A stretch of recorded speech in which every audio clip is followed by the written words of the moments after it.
Alors, notre prochaine intervention par notre cher collègue, professeur Yasmine Hasnaoui, qui va nous présenter un plan d'autonomie du Sahara, une solution de référence à fort ancrage international. Alors, la parole est à vous, Madame Yasmine.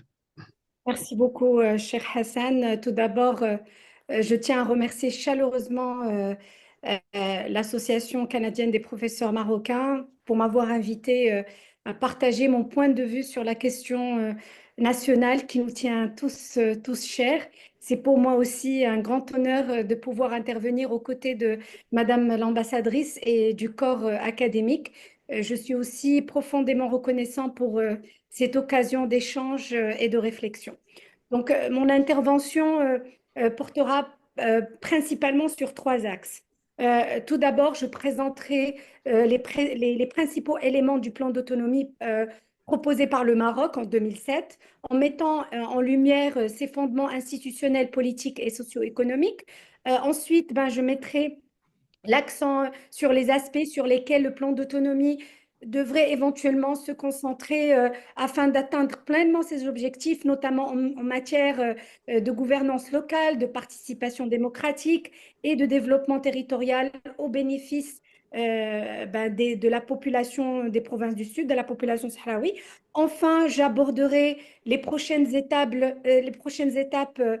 envisageables pour parvenir à une solution politique durable à ce conflit artificiel, tout en soulignant l'importance du processus réaliste, consensuel, soutenu par la communauté internationale et qui a été mené par le Royaume du Maroc sous le leadership du roi Mohamed VI. Donc, comme vous le savez tous, et comme a dit professeur Aïssaoui, donc la question du Sahara marocain est l'un des conflits régionaux les plus longs de l'ère postcoloniale. Il a connu un développement ces derniers mois sur le plan diplomatique et international en mettant en exergue la recherche d'une solution politique durable et mutuellement acceptable. La résolution, comme l'a dit Madame l'ambassadrice 2797 de l'ONU, a marqué un tournant historique majeur pour la cause nationale marocaine et la communauté internationale a vu qu'elle a encore une fois renouvelé depuis 2007 son soutien explicite à l'initiative marocaine, parce que maintenant on parle plus de projet, c'est plus une initiative qu'un projet d'autonomie du Maroc, la considérant comme la solution réaliste et définitive à ce conflit artificiel. L'initiative d'autonomie présentée par le Maroc il y a 18 ans vise bien sûr à donner aux habitants des provinces du Sud les moyens de gérer leurs propres affaires par les biais d'organes exécutifs et législatifs locaux dans le respect de la souveraineté de l'État, de l'unité nationale et de l'intégrité territoriale. La proposition, ou plutôt l'initiative d'autonomie marocaine, prévoit aussi la mise en place d'organes exécutifs législatifs et judiciaires dans les provinces du Sud, démocratiquement élus par la population locale, tout en opérant librement dans le cadre de la Constitution marocaine. Elle inclut aussi un Parlement régional doté d'un pouvoir législatif sur les questions locales et un gouvernement local dirigé par un président élu à la majorité. Enfin, le pouvoir judiciaire qui exerce sa juridiction en matière administrative et civile locale. Maintenant, bien sûr, cette initiative est en train, c'est-à-dire en concertation avec les partis politiques, avec les Amis du Maroc,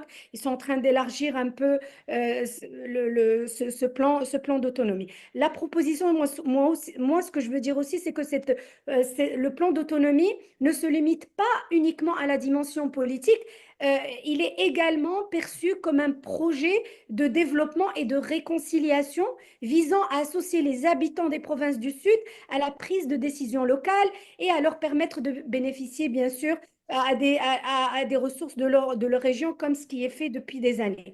Ce modèle, bien sûr, ouvre la voie au retour aussi des Marocains détenus dans les camps de Tindouf vers leur patrie, contribuant aussi à la construction d'un avenir commun fondé sur l'unité, la démocratie et la justice sociale. L'autonomie aussi est une vision globale et progressiste qui ne se contente pas d'adhérer en structure, comme j'ai cité les trois structures tripartites traditionnelles, mais représente une incarnation avancée d'un État moderne et unifié, respectueux des spécificités de ces régions et en impliquant ses citoyens dans la gestion de leurs propres affaires.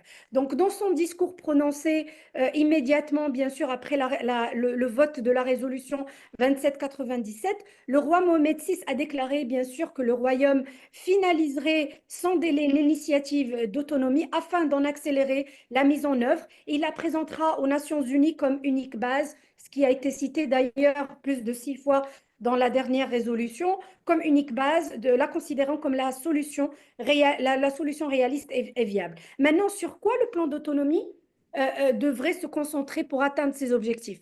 La résolution du Conseil de sécurité a affirmé la proposition d'autonomie, l'initiative d'autonomie sous souveraineté marocaine. Elle constitue la solution réaliste et pragmatique à la question du Sahara.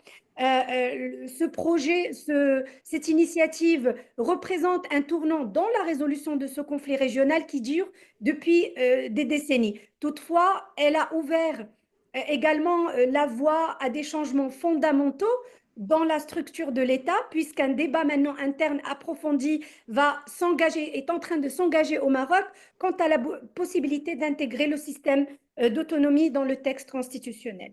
Cela, bien sûr, lui conférerait un cadre juridique solide et un mécanisme institutionnel dans le texte clair pour une mise en œuvre sur le terrain. Et maintenant, bien sûr, tous les regards sont désormais tournés vers l'actualisation et le développement que le Maroc présentera concernant le plan d'autonomie pour le Sahara marocain sans compromettre sa souveraineté. Et à mon sens, cette mise à jour est urgente. De nouvelles informations pourraient bien sûr émerger au fil du temps, aux mesures que l'autonomie gagnerait en soutien international. Donc, concernant la mise à jour du plan d'autonomie, le Maroc, au fait, dispose de plusieurs éléments. C'est-à-dire, il y a plutôt un contexte qui a été ancré depuis des années. Nous avons bien sûr une constitution avancée depuis 2011. Il y a aussi les initiatives qui ont été lancées par Sa Majesté le roi Mohamed VI. Il y a comme la régionalisation avancée au Maroc en 2015.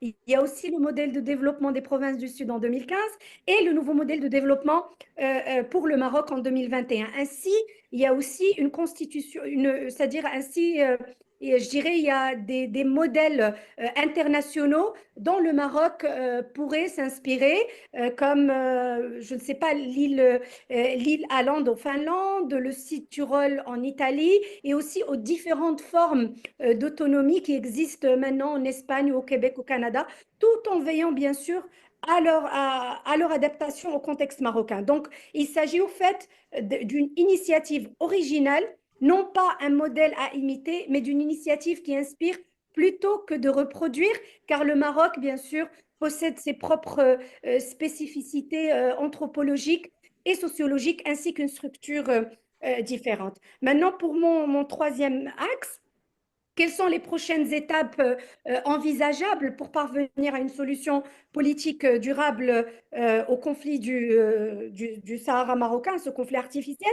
D'abord, il faudrait consolider le cadre diplomatique, relancer les négociations qui a été appelé par les Nations Unies depuis plusieurs années. Donc, l'ONU doit aussi jouer un rôle central pour pousser les parties prenantes, notamment l'Algérie, à jouer un rôle clé via son soutien au Polisario. Donc l'implication de l'Algérie doit être constructive dans un processus de paix et je pense aussi que l'Algérie est appelée à répondre favorablement à l'initiative de Sa Majesté le Roi en faveur d'un dialogue constructif afin de bâtir une paix durable et une stabilité partagée dans la région.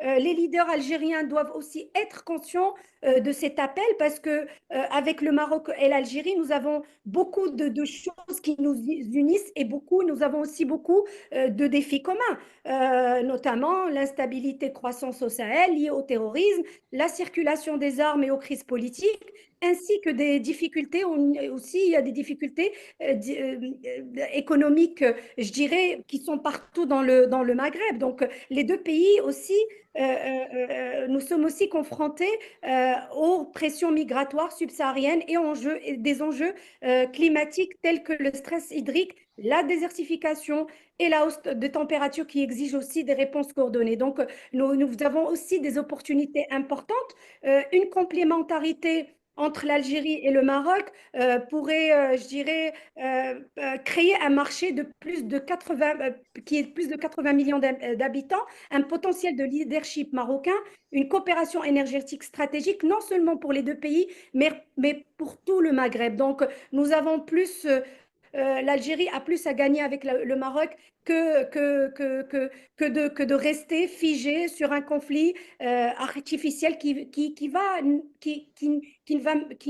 nous l'amener à part. Et il y a aussi je dirais, mettre en place un mécanisme permanent de surveillance de la sécurité des frontières et garantir une coopération contraignante entre les parties au conflit, notamment l'Algérie, afin de prévenir toute fuite ou accumulation de problèmes susceptibles de compromettre à l'accord. Il faudrait aussi renouveler le traité de fraternité marocain et algérien, établir aussi un mécanisme économique pour faire face aux conséquences sociales de la question de Tindouf et dernièrement, enfin, le démantèlement complet du front du Polisario, tant militaire qu'au politique et aussi dans les organisations internationales comme l'Union africaine. Donc pour le Maroc, s'ouvre aujourd'hui un champ très important, un champ de réflexion et de créativité, un espace où se rencontrent et s'entremêlent les bases d'un État ancien de plus de 12 siècles, solidement enraciné dans ses constances historiques, ses valeurs spirituelles et culturelles, ainsi que dans ses particularités institutionnelles et sociales. Et le message est clair et limpide. L'initiative ou plutôt l'initiative d'autonomie proposée par le Maroc depuis 2007 n'est plus une simple offre, elle entre dans une phase de maturation et de formalisation et même à même de devenir un modèle d'autonomie démocratique sous souveraineté nationale. Donc l'actualisation voulue par le souverain n'est pas cosmétique en celle qu'elle vise à renforcer la cohérence interne d'un projet, l'adapter aux nouveaux contextes régionaux et à en faire une référence de droit international contemporain en matière de règlement pacifique de différends. Donc, je vais m'arrêter là et donc je serai très ravie d'écouter les prochaines interventions et puis d'interagir avec l'audience. Merci beaucoup et merci pour votre attention.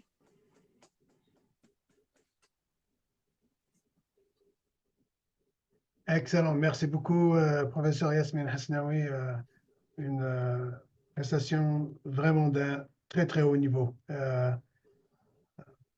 Je me dis que ça valait la peine de vous courir derrière via LinkedIn et ça valait vraiment la peine.